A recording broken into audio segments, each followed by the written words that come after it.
그죠? 우리가 15장 1절부터 7절까지 말씀, 이 아사랴라고 하는 우시야 임금에 대해서 살펴봤는데 8절부터 뒷절까지 말씀들은 사실 생략을 했어요. 근데 오늘 16장부터 읽어 나가는데 이 16장을 이해하기 위해서는 이 8절부터에 있는 말씀들을 좀 여러분들 아셔야 될 것 같은데, 왜 생략을 했냐면 이 북이스라엘의 왕들에 대해서 이야기하거든요. 요담 빼고.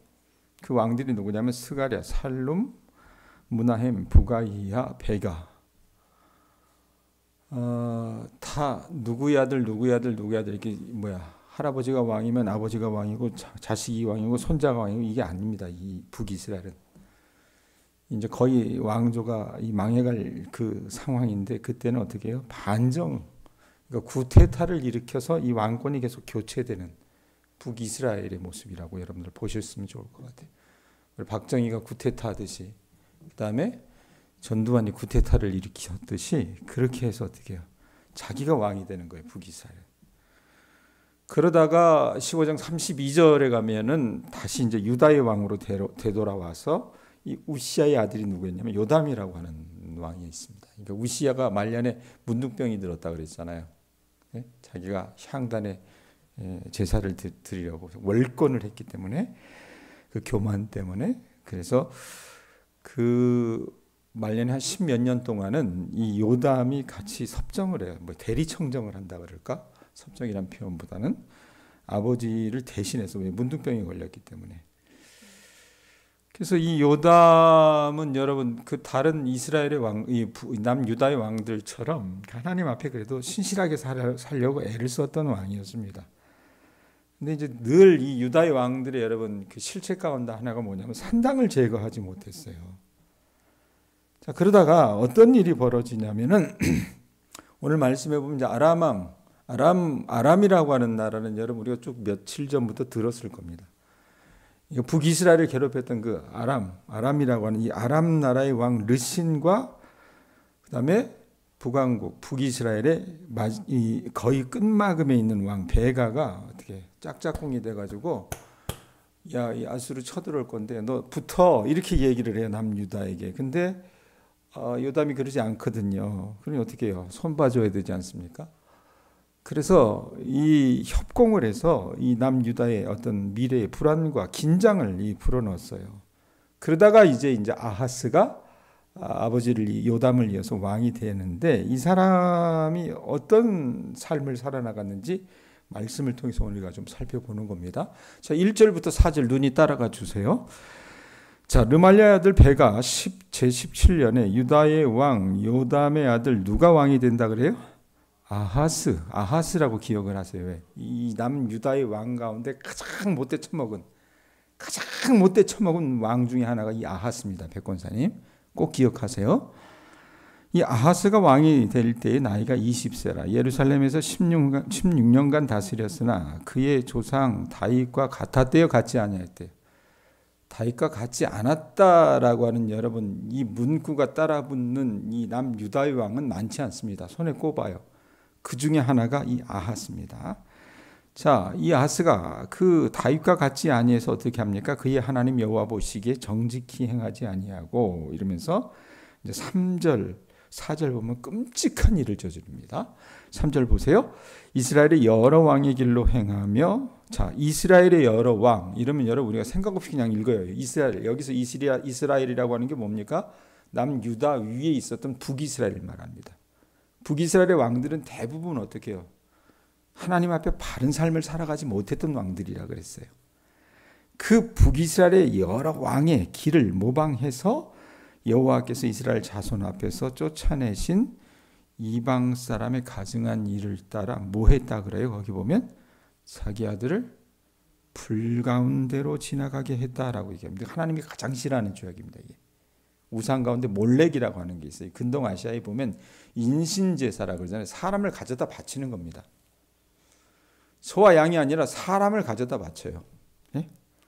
그런 짓을 했습니다. 그래서 4절에 보면 또 산당들과 작은 산 위와 모든 푸른 나무 아래에서 제사를 드리며 분향하였더라. 이렇게 이제 기술을 하는데, 단적으로 여러분 말하면은 이 아하스 왕은요, 비교적 모범생과 같은 이 왕들이 많았던 남유다 왕들과는 아주 대별되는, 아주 구별되는 가장 악한 왕 중에 하나였습니다.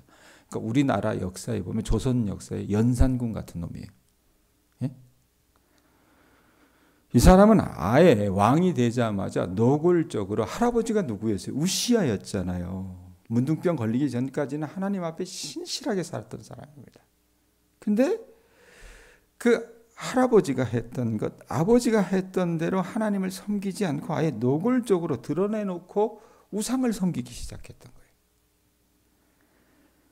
그리고 이게 나중에 유다에 아주 엄청난 악영향을 끼치거든요. 그러니까 이 아하스가 섬긴 우상은 우상 중에서도 하나님이 가장 싫어하시는 몰렉이라고 하는 우상이었습니다.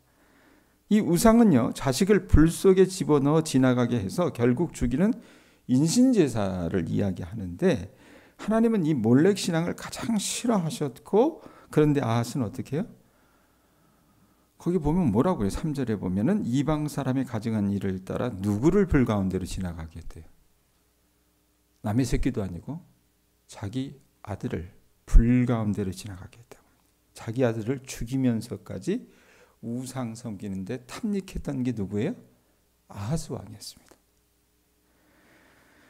자, 유다 왕이 여러분, 왕이 모범이 돼야 되잖아요. 그러니까 유다의 왕은 여러분 단순히 군림하는 왕이 아닙니다. 백성과 사람 앞에서 하나님을 어떻게 섬겨야 될지를 여러분 보여줘야 되는, 어떻게 보면 거울과도 같은 모습으로 살아나가야 되는 그런 왕이었었는데, 이 아하스가 이런 식으로 나는 이제부터 하나님 안 믿겠다. 뭐 세상에 하나님이 어디 있어.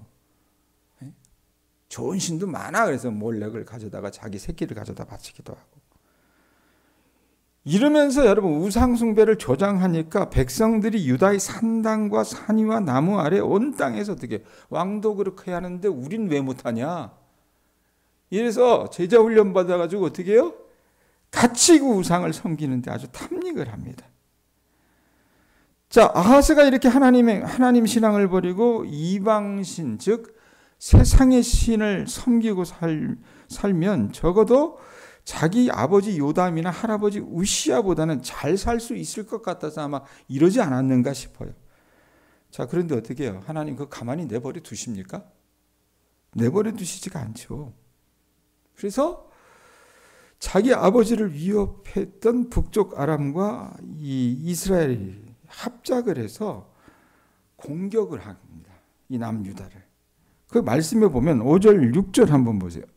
이건 굉장히 뭐 위급하지 않은 것처럼 써놨는데 한번 보세요.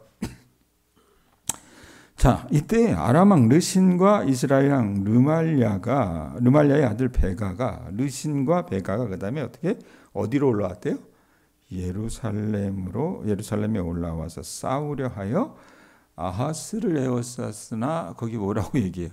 능히 이기지 못하니라. 자, 한글 성경 그대로 번역대로 보면 어떻게 해요? 아하스가 이겼나 보다 우리가 이렇게 생각할 수 있죠. 착각입니다. 번역 잘못했어요. 성을 함락하지는 못했다는 얘기입니다.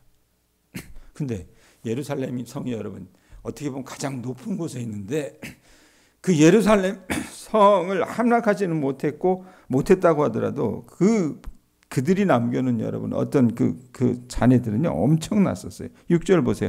당시에 아람의 왕 르신이 어디를 회복했대요? 엘랏을 회복하여 아람에 돌리고 유다 사람을 엘랏에서 쫓아내었고 아람 사람이 엘랏에 이르러 거기에 거주하여 오늘까지 이르렀다. 이렇게 딱 이야기를 하는데, 자, 이 아하스가 인신제사를 자기 자식을 바쳐가면서까지 인신제사를 하고 하나님을 섬기지 않겠다고 다 그렇게 표명하고 백성들에게 우상을 장려했을 때 유다가 비참한 상황에 빠지도록 하나님께서 하셨어요.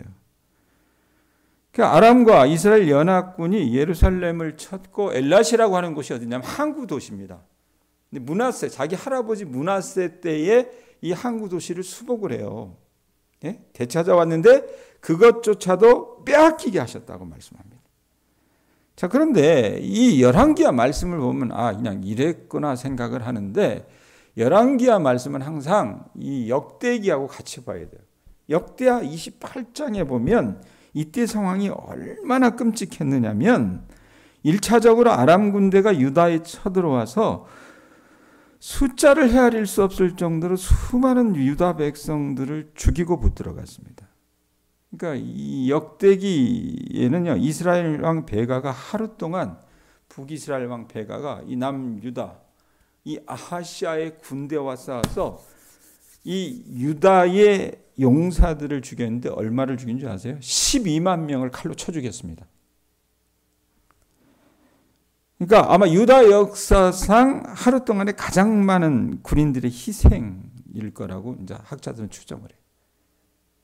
12만 명의 여러분 군인들이 죽어난 거예요. 나간 거예요. 그것만 그랬느냐? 아니에요. 이스라엘 자손들, 이 북이스라엘 자손들이 유다 백성들 여자와 아이를 포함해서 20만 명을 군인만 죽인 것이 아니라 20만 명을 데리고 포로로 끌고 가버려요. 생각을 해보세요, 여러분. 그때가 뭐 지금처럼 인구가 많았겠습니까? 군인이 12만 명이 죽어요. 백성이 20만 명이 포로로 끌려갑니다. 그럼 나라가 거의 망하기 일부 직전이었다는 얘기입니다. 예?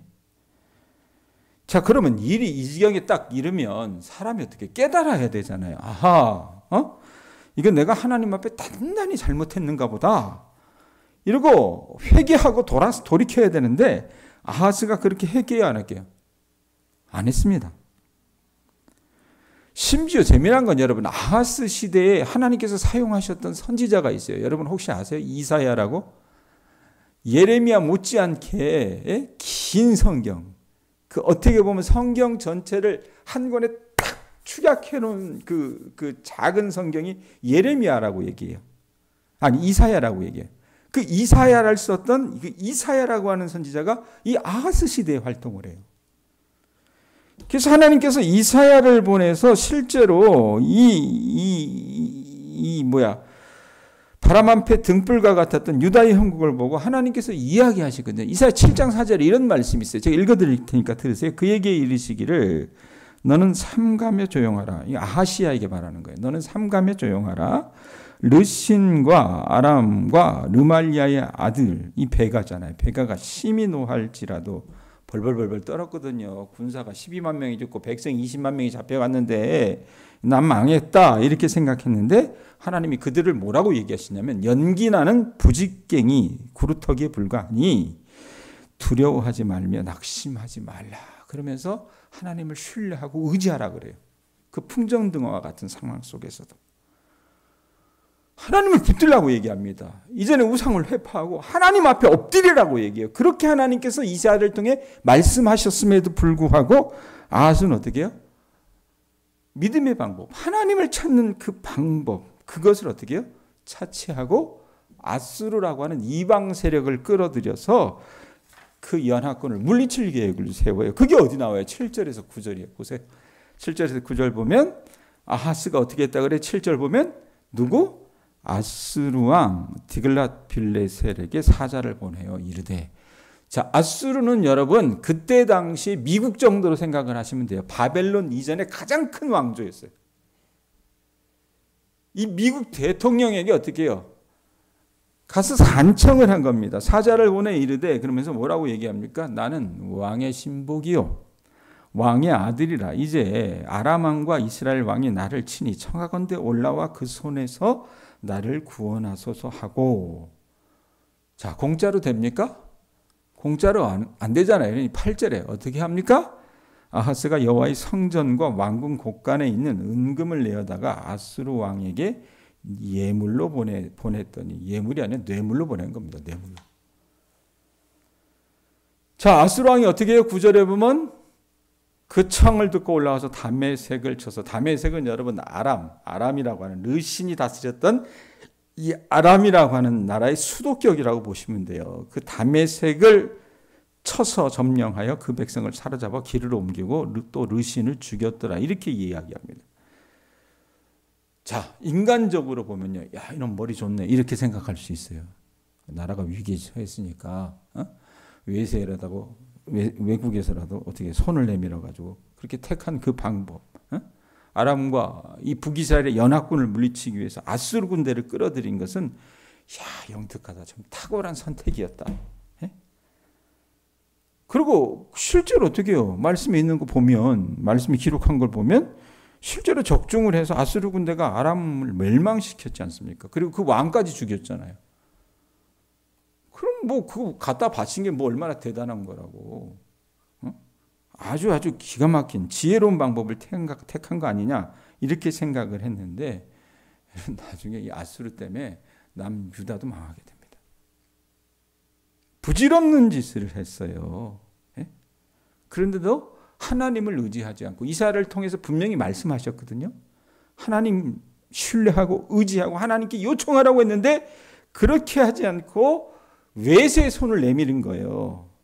자, 이렇게 하나님을 완전히 떠난 아하스는 이사야를 통해 들려진 하나님의 말씀을 신뢰하지 않고 아수르를 의지한 나머지 남유다가 존속할 수 있게 만든 여호와 하나님을 섬기는 신앙을 어떻게 합니까? 이제 무너뜨리는데 이제 앞장섭니다. 새끼 가져다가 불 가운데 지나게 하는 것뿐만 아니라 이제는 어떻게 합니까? 성전의 제사 제도를 완전히 망가뜨립니다. 그게 10절부터 나와요. 10절, 11절 한번 보세요. 아하스 왕이 아수르의 왕 디글랏 빌레셋을 만나러 어디 갔다 그래요? 다메섹에 갔다가, 다메섹이 왜 갔겠습니까? 다메섹이 아람의 수도격이라 그랬어요. 자, 이 아람이라고 하는 나라를 지금 아수르 왕이 와서 어떻게 해요? 완전히 그냥 망가뜨려 버렸잖아요. 자긴 고마워서 이제 간 겁니다. 다메섹에 갔다가 거기서 뭘 봤대요? 제단을 보고 아하스 왕이 그 제단의 모든 구조와 제도의 양식을 그려 제사장 우리야에게 보냈더니 아하스 왕이 다메섹에서 돌아오기 전에 제사장 우리야가 아하스 왕이 다메섹에서 보낸 대로 모두 행하여 제사장 우리야가 제단을 만든지라 이렇게 얘기합니다. 자, 아람을 점령한 아수르가 다메섹의 지역 본부, 소위 말하면 뭐 우리로 얘기하면 총독부 이런 것들을 설치를 한 거예요. 경성의 일제시대 조선 총독부를 만들었던 것처럼 설치를 해가지고 딱 그렇게 만들었는데 아하스가 자기를 구원해준 그 아수르 왕 디글랏 빌레셋에게 충성을 맹세해야 되잖아요. 그래서 그곳을 방문을 했습니다. 갔는데 보니까 눈에 띄는 게 있었어요. 이게 뭡니까? 아주 인상적인 대단이 눈에 띈 거예요. 그 누가 만들어 놨겠어요? 아수르 신을 섬기기 위한 아수르 사람들이 만들어 놓은 자기들의 신당의 제단이었습니다.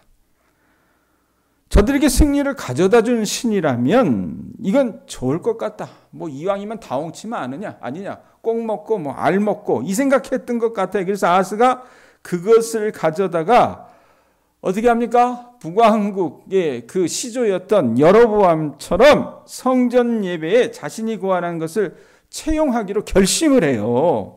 그래서 제단의 구조와 제도와 양식을 그려서 그 당시 대제사장이었던 누구에게 보냅니까?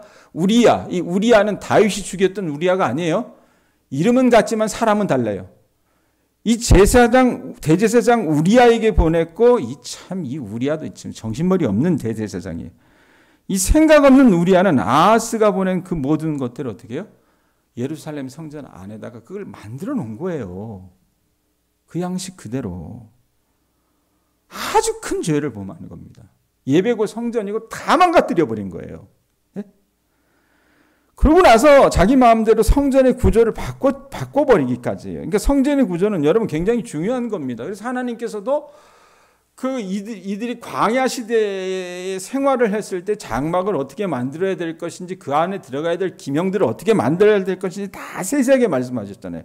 솔로몬에게도 하나님께서 그렇게 다 이야기하셨거든요. 그런데 아하스가 어떻게 합니까? 이게 굉장히 중요한 건데 그것들을 없애버리고 없애야 될 것들을 어떻게 해요? 아주 많이 만들어버린 겁니다. 그러니까 하나님께서 일하실 수 있는 것을 완전히 봉쇄해버리고 자기 멋대로 성전의 제사를 만들어 놓은 거예요. 그래서 아하스가요, 하나님이 제단이 있던 곳에 다메섹에서 본 이방의 제단을 만들었잖아요. 그리고 원래 제단은 어떻게 했게요? 북쪽으로 치워버렸습니다. 아이, 제가 멋없잖아. 모양도 작고. 예? 또 성전뜰에 물두멍이라고 하는 게 있었는데 그걸 떼어버리고 바다라고 하는 물을 받아놓는 것도 어떻게 합니까? 뭘 저걸 아이 왔다 갔다 하면서 부딪히니까 갖다 치워버려. 그래서 성전의 어떤 구조를 완전히 뒤바꿔 버렸다 그 말입니다. 이게 여러분 어떤 심보 가지고 이렇게 했겠어요? 하나님을 무시해도 완전히 무시하는 겁니다. 그러니까 성전이라고 하는 제도를 완전히 없애버리기로 작정을 했던 거예요, 사실은. 자, 이게 여러분 오늘 우리가 읽었던 1절부터 20절까지의 내용이에요. 이게 오늘 말씀의 대강의 내용인데, 그래서 이제 훗날에 이 아하스를 평가하는 사람들은요, 북이스라엘의 아합과 비교할 만큼 악한 임금이라고 그랬습니다. 제가 아까 얘기했던 조선의 연산군 정도의 사람입니다. 아주 사악한 왕이었는데 그런 아하스가 행동대장이 되어서 가장 먼저 망가뜨려 놓은 것이 무엇인지 여러분 보시기 바랍니다. 그게 뭡니까? 성전의 제사와 예배였습니다. 몰렉의 인신제사를 끌고 들어와 가지고 자기 아들을 불가운데로 지나게 했고 백성들조차 그것을 모방해서 헛된 우상을 섬기도록 종용했다 그 말입니다. 그렇게 죄를 범했기 때문에 하나님은 아람 왕 르신과 이스라엘 왕 베가의 연합을 통해 이제껏 경험해보지 못한 패배를 맛보게 하셨건만 깨닫고 돌아오진 않고 하나님을 신뢰하고 의지하면서 위기 앞에 호소하기보다는 어떻게 해요? 그거 당면한 거 피해 보겠다고 외세를 끌어들여가지고 순간적으로 문제를 해결했고 그 다음에 아수르의 신전의 제단까지 끌고 들어와서 나라 전체를 어지럽힌 아주 솔선수범하는 왕이 됐습니다. 난 이거 보면서요, 요즘 우리나라가 이러지 않나 싶어요. 윤석열 대통령이라고 하는 사람이요, 하는 짓이 꼭 이래요. 뉴라이트라고 하는 그 사조를 끌고 들어와서 대한민국의 정통성을 흔들어 버렸습니다. 말로는 건전재정 운운하면서 재벌과 대기업에 부과해야 할 세금을 깎아주고 가난한 월급쟁이들의 지갑을 쥐어짜고 앉아 있습니다. 영부인이라고 하는 여자가, 이 김건희라고 하는 여자가 사실은 그 집안이 5대째 기독교 집안이래요. 근데 이놈이 기독교인지 아닌지 나는 사실 의심스러워요. 그런 여자가 거짓 사교에 경도된 나머지 용하다고 하는 도산이 법산이 하는 사교 집단을 의지하는 이 꼴이 제가 봤을 때는 아하스 시대와 뭐가 다르냐고 말입니다. 아주 비슷해요. 예? 자, 그러면서 여러분 어떻게 해요? 우리는 우리의 대통령을 손가락질합니다. 그런데 우리는 그럼 다른가? 한번 말씀의 이거를 우리 앞에 좀 비춰놔 봅시다. 우리 또한 여러분 어때요? 어려운 상황 가운데 하나님을 붙들고 의지하고 신뢰해야 되는데 그러지 않고 해요. 어떤 상황 가운데서 하나님을 신뢰하고 의지하는 삶을 살아야만, 그러지 않고 꼭 삶의 위기 앞에서 믿음의 방법을 택하기보다는 아하스처럼 윤석열처럼 하나님의 방법을 택하기보다는 세상의 방법을 택할 때가 훨씬 많은 것이 요즘 시대의 그리스도인이다 그 말입니다. 자, 그렇게 하면 어떻게 됩니까? 그러다가는 망합니다. 그러다가는 죽는다 그 말입니다. 저나 여러분이나 우리에게 이런 불행한 일이 닥치지 않기를 소망합니다. 아셨어요? 그러면 어떠한 위기, 어떠한 상황 가운데서도 여러분들이 해야 될 건 뭐예요? 세상의 방법에 너무 귀 기울이지 마세요. 왜 하나님께서 우리에게 믿음을 주셨겠냐 그 말이에요. 왜 하나님께서 나같이 부족한 사람에게 하나님을 알게 해주셨겠냐 그 말입니다.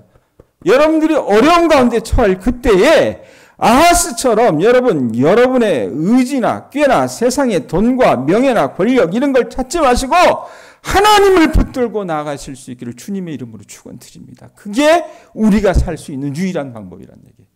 아셨어요? 그러지 않다가는 어떻게 돼요? 망하고 죽습니다. 우리 모두를 하나님께서 살리시는 은혜가 있을 수 있기를 주님의 이름으로 축원드립니다. 기도하겠습니다.